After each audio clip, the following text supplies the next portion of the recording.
আসসালামু আলাইকুম, welcome back to my channel. আমি নিশাত পারভিন বলতেছি। আজ আমি আপনাদেরকে তৈরি করে দেখাবো দেশি মুরগির ঝাল তরকারি। আমি এখানে মুরগি 2টা নিয়েছি। আমি ভালোভাবে ধুয়ে নিয়েছি। আমার খুব সুন্দরভাবে ধোয়া হয়ে গিয়েছে। আসুন তাহলে আমার রেসিপিটি শুরু করা যাক। আমি চুলার মধ্যে একটা প্যান দিয়েছি। এখন আমি এখানে তেল দিয়ে দিব।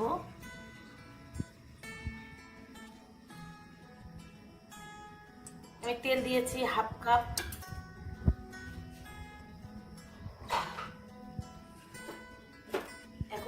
এখন আমি এখানে কড়াইয়ের মধ্যে তেলের মধ্যে পেঁয়াজ দিয়ে দিব।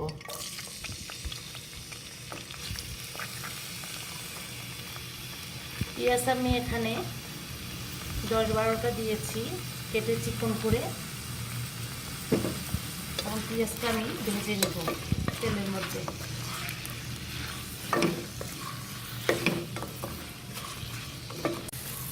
পেঁয়াজটা একটু নরম ভাব হবে, ব্রাউনও ঠিক হবে না, একটু নরম ভাব হয়ে আসলে আমি মশলাগুলো দিব।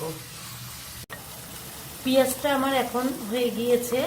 আমি ব্রাউন করিনি, একটা সুন্দর একটা নরম ভাবে করেছি, নরম ভাবে ভেজে নিয়েছি। এখন আমি দিয়ে দিব 1 চামচ আদা বাটা, দিব 1 চামচ রসুন বাটা,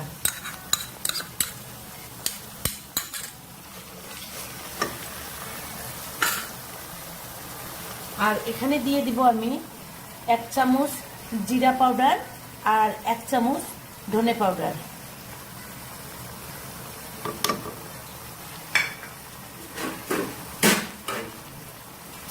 এখানে দিয়ে দিব 5-6টা আমি এলাচি। আমি এলাচির মুখটা ফেটে নিয়েছি। লং দিয়ে দিব আমি 5-6টা, আর দারচিনি দিব আমি 5 টুকরা। যেহেতু আমার 2টা মুরগি, আমার মশলার ভাগটা একটু বেশি হবে। আমি মিডিয়াম সাইজের 2টা মুরগি নিয়েছি।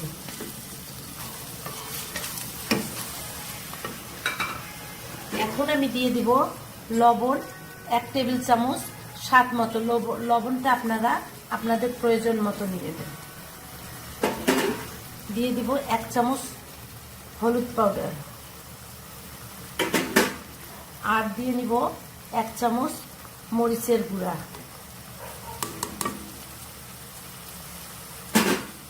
দুইটা দিব তেজপাতা। এই তেজপাতাটা আমার গাছের, আমি গাছ লাগিয়েছি দেশে, সেই গাছের তেজপাতা। এখন আমি এগুলা সব কষিয়ে নেব।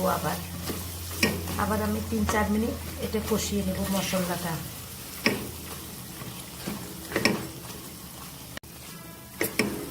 আমি সব কিছু মিক্সড করে এখন কষিয়ে নেব। এটা আরেকটু কষিয়ে নিয়ে এটা আমি মশলাটা কষাতে কষাতে সামান্য পরিমাণ পানি দিব, না হলে মশলাটা যে দেওয়া হয়েছে এটা পুড়ে যাবে। আমি পানি দিয়ে আরেকটু কষিয়ে নেব। আমার মশলাটা কষানো হয়ে গিয়েছে, পেঁয়াজটাও বেশ সুন্দর ভুনা হয়েছে আর তেলও বের হয়েছে। এখন আমি দিব আমার মুরগির গোশটি। আমি দেশি মুরগি নিয়েছি 2টা।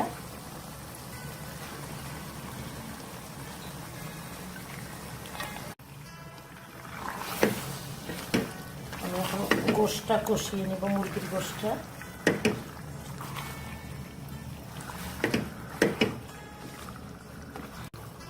আমি সব কিছু লাস্ট পর্যন্ত দেখিয়ে দিব, এজন্য আপনারা স্টেপ বাই স্টেপ দেখেন ভিডিওটি আমার। আমি এখন মাংসটা কষিয়ে নিচ্ছি। আমার গলাটা বসে গেছে, কারণ আমার ঠান্ডা লেগে গেছে। আমি কথা বলতে আমার অসুবিধা হচ্ছে একটু, তারপরেও ভাবলাম যে ঘরে বসে আছি, রান্নাটা করে নিই, আপনাদের সঙ্গে শেয়ার করি রান্নাটা। আমি এই মাংসটা, এটাতে আমি আলু দিব, আবার বুট দিব, বুট দিয়েই রান্নাটা করব। আমি প্রথমে মাংসটা আমি কষিয়ে নিচ্ছি, এই জন্য।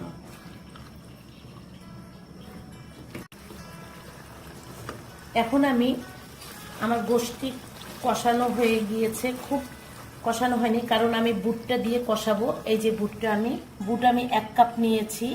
বেশি মুরগি হলে আপনারা বেশি দিতে পারেন, 1 কাপই যথেষ্ট। বুটটা বেশি দিলে ভালো লাগবে না, যার জন্য আমি 2টা মুরগির জন্য 1 কাপ বুট নিয়েছি। বুটটা আমি খুব ভালোভাবে ধুয়ে নিয়েছি।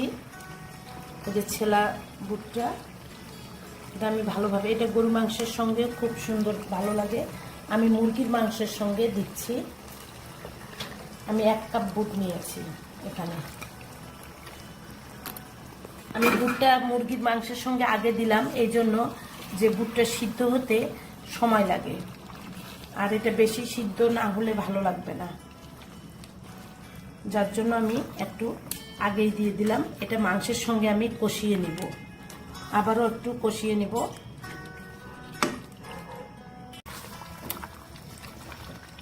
এখন আমি সামান্য পরিমাণ পানি দিব বুটটা সিদ্ধ হওয়ার জন্য, মাংসটা একটু সিদ্ধ হয়ে আসবে। এখন আমি লো হিটে এটা সিদ্ধ করতে দিব। আর আপনারা মরিচটা আপনাদের প্রয়োজন মতো দিবেন, আমি আমার মতো করে দিয়েছি কারণ অনেকজন ঝালটা বেশি খেতে পারে না। আর লবণ লাগলে আমি আবার আমার স্বাদ মতো লবণ দেব।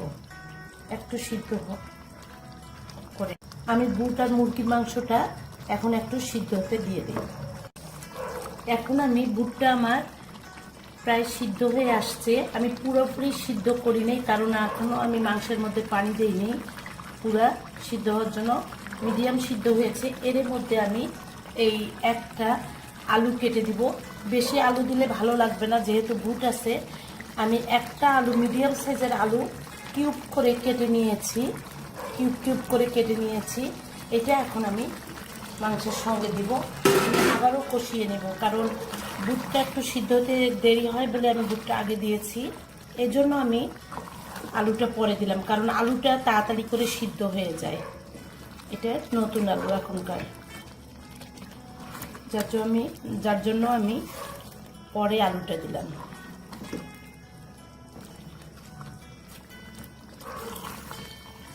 এই তরকারিটা খেতে অনেক মজা, খিচুড়ি দিয়ে খাওয়া এবং সাদা ভাত দিয়েও খুব মজা লাগে। শীতকালে এই মুরগির মাংস, বুট, আলু দিয়ে গরম গরম খিচুড়ি দিয়ে খেতে অনেক মজা লাগবে, যার জন্য আমি এখন পানি দিয়ে দিব।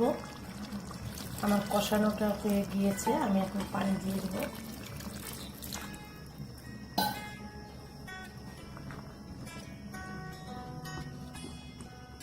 এর মধ্যে আমার আলু, বুট, মাংস সব একসঙ্গে সিদ্ধ হয়ে যাবে।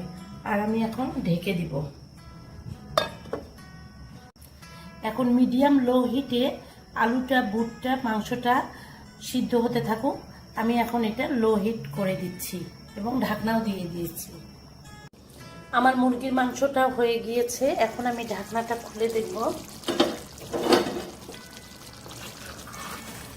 তেলটা উপরে ভেসে উঠেছে, এটা বুটটাও সিদ্ধ হয়েছে। আমার মুরগির মাংসটা হয়ে গিয়েছে। এটা আমি 15-20 মিনিটের মতো সিদ্ধ করে নিয়েছি। যেহেতু আমি বুটটা আগেই দিয়েছিলাম, এটা ছোলা বুট, এটা খোসা ছাড়ানো বুটটা। এটা মানে আগে কষায় নিয়েছি বলে হাফ সিদ্ধ হয়েছে, এখন বাকিটা সিদ্ধ হয়ে গিয়েছে যখন আমি পানি দিয়েছি। আলুটাও আমার খুব সুন্দরভাবে সিদ্ধ হয়েছে, খুব সুন্দরভাবে সিদ্ধ হয়েছে। বুটও সিদ্ধ হয়ে গিয়েছে। আর এখন আমার এটা হয়ে গেছে। এখন আমি শেষে এই মশলাটা দিব। এটা হলো দারচিনি আর এলাচি, আমি ব্লেন্ডারে পাউডার করে নিয়েছি। আপনারা শিলপাটাতেও করে নিতে পারেন। এখন আমি শেষ সময় এই যে এটা ছিটাই দিব। দিয়ে আমি আস্তে করে নেড়ে দিব। এইটা দিলে খুব সুন্দর একটা, লাস্টের দিকে দিলে এটা একটা খুব সুন্দর ফ্লেভার আসে মাংসের। আমার কালারটা খুব সুন্দর হয়েছে। টেস্টও হয়েছে। আর লবণটা আমার দিতে হয়নি, কারণ লবণটা আমার মাপ মতো হয়ে গিয়েছিল। আমি 1.5 চামচ লবণ দিয়েছিলাম।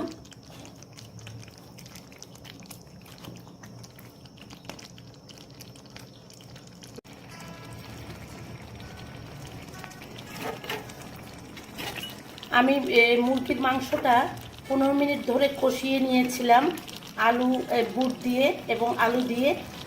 তারপর আমি পানি দিয়েছি। তারপরে আবার 15-20 মিনিট ধরে সিদ্ধ করে নিয়েছি। মোট আমার 1 ঘন্টা 10 মিনিটই মুরগির মাংসটা হয়ে গিয়েছে, কারণ বুটের জন্য একটু টাইম লেগেছে। এখন আমি নামিয়ে ফেলবো। হয়ে গিয়েছে, এখন আমি নামিয়ে ফেলবো। আমি এখন পরিবেশন করব। চুলাটা আমি অফ করে দিলাম। আমি আপনাদেরকে মুরগির ঝাল তরকারিটি বানিয়ে দেখালাম এবং পরিবেশনও করে ফেলেছি। আমি খুব সুস্বাদুভাবে আলু ও বুট দিয়ে রান্নাটি করে দেখালাম। আশা করি আপনাদের আমার রান্নার রেসিপিটি ভালো লাগবে। ভালো লেগে থাকলে অবশ্যই চ্যানেলটিতে সাবস্ক্রাইব করবেন এবং আমার ভিডিওটিতে লাইক দিতে ভুলবেন না। আবার পরের ভিডিওটিতে আপনাদের সঙ্গে কথা হবে। আল্লাহ হাফেজ।